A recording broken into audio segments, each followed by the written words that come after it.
ভাইরে, বাংলাদেশের দামাল ছেলেরা যে ক্রিকেটটা খেললো, এই যে ইউএই এর সাথে আরব আমিরাত, এদের সঙ্গে যদি 2-1 সিরিজ আমাদের হারতে হয়, এর থেকে লজ্জা এই পৃথিবীর মোর মতে আর কিচ্ছু নেই। মুই বারে বারে তোমাকে কয়ে আসছো, যেগুলো অডিয়েন্স আছে ভক্ত আছেন, এই বাংলাদেশের প্লেয়ারদের ক্রিকেটটাকে ছেড়ে দিয়ে এদের আসলে কি করা দরকার জানেন? থালা বাসন বটি বটি এগুলো মারা যায়। কারণ হচ্ছে এরা যে লেভেলের আসলে ক্রিকেটটা খেলে, এই লেভেলের ক্রিকেট খেলা আর যাই হোক, ডোমেস্টিক লেভেলের যে ক্রিকেট গুলো এরা খেলে, এই ধরনের ক্রিকেট খেলার যোগ্যতা আমার মনে হয় এদের নেই।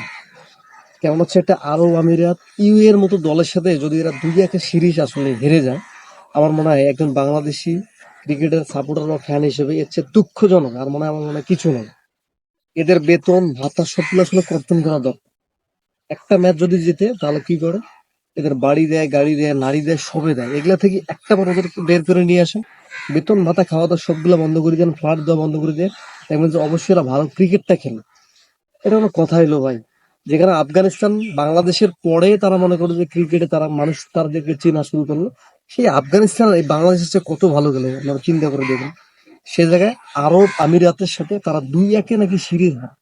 সি সি বাংলাদেশের দামাল ছেলেরা ক্রিকেট টিম, তোদেরকে নিয়ে আশা আর ওই লিড আসা ওই একই কথা। যাই হোক, তবু শুভকামনা, বাংলাদেশ টিম আগামীতে ভালো খেলবে, সেই শুভকামনা অবশ্যই থাকবে। ধন্যবাদ।